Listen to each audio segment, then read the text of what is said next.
तो आज मैं आपको बताने जा रहा हूँ कि हम अपनी स्ट्रिंग को कैसे रिवर्स कर सकते हैं।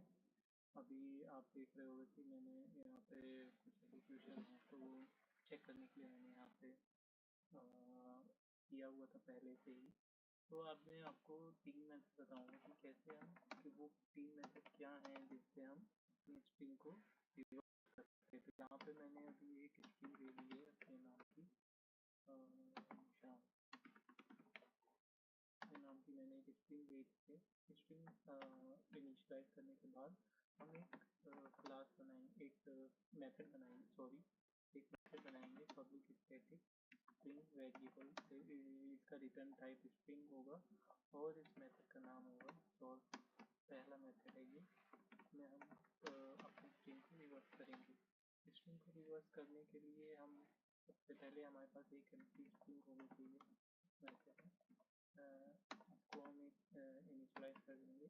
रिवर्स नाम की एक एम्प्टी स्ट्रिंग है जो यहाँ पे हमारे मेथड में होनी चाहिए। जो पहला मेथड हम यूज़ कर रहे हैं जिसमें हम बैक ट्रेसिंग के थ्रू हम इसको रिजॉल्व करेंगे। तो हमारे पास स्ट्रिंग है, हमने एक मेथड बना दिया है। अब हम इस मेथड को यहाँ पे कॉल कर लेते हैं system dot input system dot out dot println में इनपुट कर देते हैं सॉल्व वन। इसमें क्या देना है स्ट्रिंग वेरिएबल हमको इसमें स्ट्रिंग मेथड हमको कॉल करना है जो कि इस मेथड में एज अ इनपुट काम करता है। अब हमको क्या करना है, अब हम एक फॉर लूप सिंपली एक फॉर लूप क्रिएट करेंगे जिसमें हमारी इनिशियलाइजेशन होगी I is equal to str dot length. Length string का मेथड होता है जिससे हम स्ट्रिंग की लेंथ निकाल सकते हैं। और i should be greater than equal to 0। ये 0 से हमको स्टार्ट करना है और लेंथ -1 तक। तो ये हमारी इनिशियलाइजेशन हो गई। अब हम यहाँ पे इसको डिक्रीमेंट कर देंगे। डिक्रीमेंट इसलिए कर रहे हैं क्योंकि हम बैक ट्रेवर्सिंग कर रहे हैं। अब यहाँ पे जो हमारी रिवर्स एम्प्टी स्ट्रिंग है इसमें हम इस इंडेक्स पे जो स्ट्रिंग का इंडेक्स है उस पे हम जो भी इंडेक्स है हमारा फॉर लूप का, और उस इंडेक्स पे जो भी स्ट्रिंग की वैल्यू होगी, स्ट्रिंग जो भी कैरेक्टर होगा वो इस रिवर्स स्ट्रिंग में ऐड हो जाएगा। इसके लिए मैं इसको आई इनिशियलाइज कर दूँगा और फिर जब मैं इसको यहाँ पे रिटर्न करूँगा रिवर्स स्ट्रिंग, तो जो मेरी स्ट्रिंग यहाँ पे रिटर्न होगी वो रिवर्स स्ट्रिंग होगी। तो अब इसको रन कर लेते हैं। तो अभी यहाँ पे एरर आ रहा है क्योंकि मैंने इसको इनिशियलाइज नहीं किया था। तो आप देख सकते हो यहाँ पे मेरी ये स्ट्रिंग जो है रिवर्स हो गई। ये पहला मेथड हो गया, इसको हम लोग कर देते हैं कमेंट आउट। अब हम देखेंगे दूसरा मेथड, इस पर public static void public static string लेना है हमको। स्ट्रिंग रिटर्न कर रहे हैं तो स्ट्रिंग मेथड लेना है। अब हम देखेंगे कि हम कैरेक्टर एरे यूज़ करके कैसे हम अपने स्ट्रिंग को प्रिंट करा अपने स्ट्रिंग को रिवर्स करा सकते हैं। इसके लिए हम एक कैरेक्टर एरे इनिशियलाइज कर देंगे। कैरेक्टर एरे में हम अपनी स्ट्रिंग का एक मेथड होता है to char array. To char array क्या करता है, जो हमारी स्ट्रिंग होती है उसको एक कैरेक्टर एरे में कन्वर्ट कर देता है। और उसको स्टोर करने के लिए तो हमने पहले से ही एक एरे बना चुके हैं तो इस एरे में हम स्टोर कर लेंगे। अब हमारी ये जो स्ट्रिंग है ये एज अ कैरेक्टर इस एरे में स्टोर हो चुकी है। हम यहाँ पे अब बबल सॉर्ट यूज करते हैं। बबल सॉर्ट कैसे, I int I equals to 0, int I एक लूप चलाएंगे हम आई इक्वल्स टू 0 से लेके जे इज इक्वल्स टू, यहाँ पे हम दो मेथड यूज कर रहे हैं, एक बाइनरी सर्च, दो एल्गोरिथम यूज कर रहे हैं, एक बाइनरी सर्च और बबल सॉर्ट। बाइनरी सर्च क्या है कि उस आइटम को देखेगा वो, और बबल सॉर्ट क्या है कि उस आइटम को उस एलिमेंट को स्वैप कर देगा। तो ये हमारा तो दो मल्टीपर्पज कंडीशन है जो कि हम यूज कर सकते हैं अपनी स्ट्रिंग को रिवर्स करने के लिए। आई आई लेस देन जे होना चाहिए, आई प्लस प्लस कॉमा जे माइनस माइनस। जे को हम डिक्रीज करेंगे और आई को हम इंडेक्स आई को हम इंक्रीज करेंगे, जे पॉइंटर को हम डिक्रीज कर देंगे। क्योंकि जावा में पॉइंटर मेथड नहीं होता है, पॉइंटर टेक्निक यूज नहीं कर सकते हम लोग, it is a single root hierarchy, तो इसलिए मैं बाइनरी सर्च यूज़ कर रहा हूँ। और तो बेसिकली टर्मिनोलॉजी तो नहीं है ऐसे एज सच जावा में, बट हम इसको इस तरह से कंडीशन वाइज इनिशियलाइज करके एज अ कंडीशन इनिशियलाइज कर सकते हैं। अब हम एक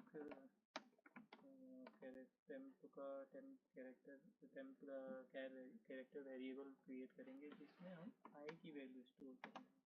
एरे आई में हमारा क्या हो जाएगा, जो एरे का आई इंडेक्स है उसमें हम जे इंडेक्स की वैल्यू स्टोर कर देंगे, और जो एरे जे में एरे के जे इंडेक्स में हम टेम्प को इनिशियलाइज कर देंगे।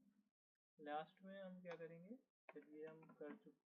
जब हमने इसको स्वैप कर दिया है तो हम एक नई स्ट्रिंग बनाएंगे, नई स्ट्रिंग ऑब्जेक्ट क्रिएट करेंगे, नई स्ट्रिंग ऑब्जेक्ट में हम इस एरे को पास कर देंगे।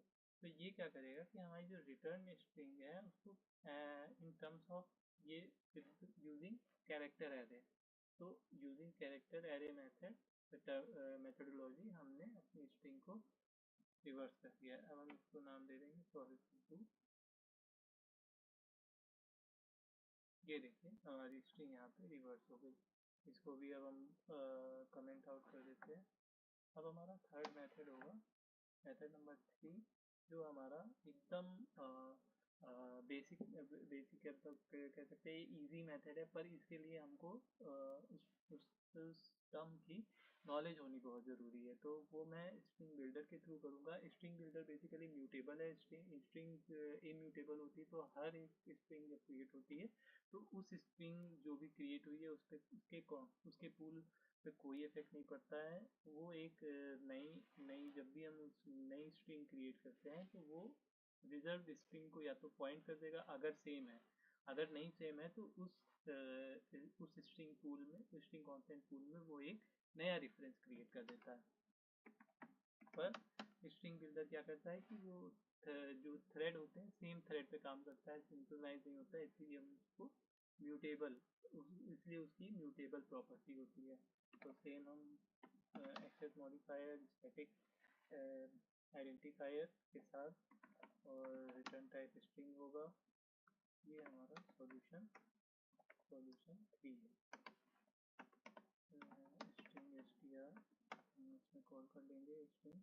अब यहाँ पे हमको क्या रिटर्न करना है, यहाँ पे हमको हम एक स्ट्रिंग बिल्डर असाइन कर देंगे। स्ट्रिंग बिल्डर में हम एक स्ट्रिंग इनिशियलाइज करेंगे, ये स्ट्रिंग पास करेंगे। तो ये स्ट्रिंग बिल्डर नाम का एक मैंने ऑब्जेक्ट बनाया है, जिसको मैंने ऑब्जेक्ट बनाया है, पर उसको मैंने किसी ऑब्जेक्ट में ऑब्जेक्ट बेसिकली नहीं बनाया है। एक ऑब्जेक्ट रिटर्न कर रहा हूँ मैं, एट रन टाइम में बना रहा हूँ, और एट रन टाइम मैंने एक स्ट्रिंग कॉल करी है, और उसी रन टाइम में मैं रिवर्स कर रहा हूँ उसको, एट रन रिवर्स करके उसको, क्योंकि ये अभी स्ट्रिंग नहीं है, इसको स्ट्रिंग में कन्वर्ट करना पड़ेगा। तो बेसिकली स्ट्रिंग और स्ट्रिंग बिल्डर में हमको फर्क समझना चाहिए। स्ट्रिंग बिल्डर की स्ट्रिंग क्या है, हमारी एक इम्यूटेबल प्रॉपर्टी है जो कि स्ट्रिंग कांस्टेंट पूल में जिसकी वैल्यू स्टोर होती है। स्ट्रिंग बिल्डर क्या है, हमारी एक क्लास है,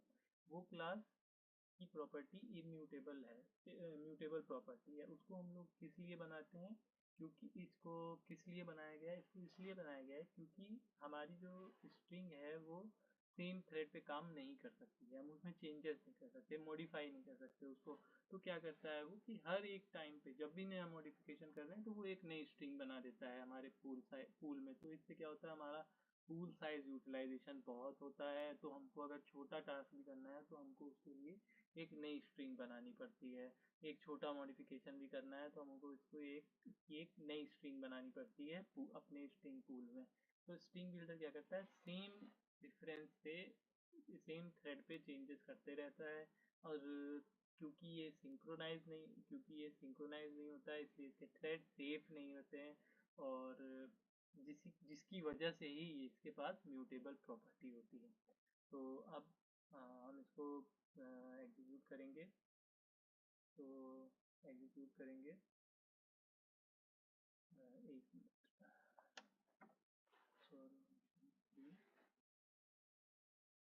ये देखो सेम आउटपुट आ गया मेरा निशान। अब मैं इसको लर्न कर दूँ या रन एंड डिबग, तो हमारा आउटपुट सेम है। आप देख सकते हैं run and debug same output है। तो इस तरह से हम अपनी स्ट्रिंग को स्टोर कर सकते हैं। अब इसमें ये मैनिपुलेशन काफ़ी ये बहुत स्ट्रिंग मैनिपुलेशन एक बहुत वास्ट टॉपिक है। इसमें हम अब इसको वर्ड कैरेक्टर वाइज भी स्प्लिट कर सकते हैं, सब स्ट्रिंग वाइज भी स्प्लिट कर सकते हैं। तो स्ट्रिंग मैनिपुलेशन बहुत वास्ट टॉपिक है, इस पर मैं और वीडियोस बनाऊंगा। तो अगर ये वीडियो आपको पसंद आई हो, if you have loved watching this video, learn new methods, then please hit a like and subscribe my channel for upcoming videos, and thank you for tuning in to learn new every day.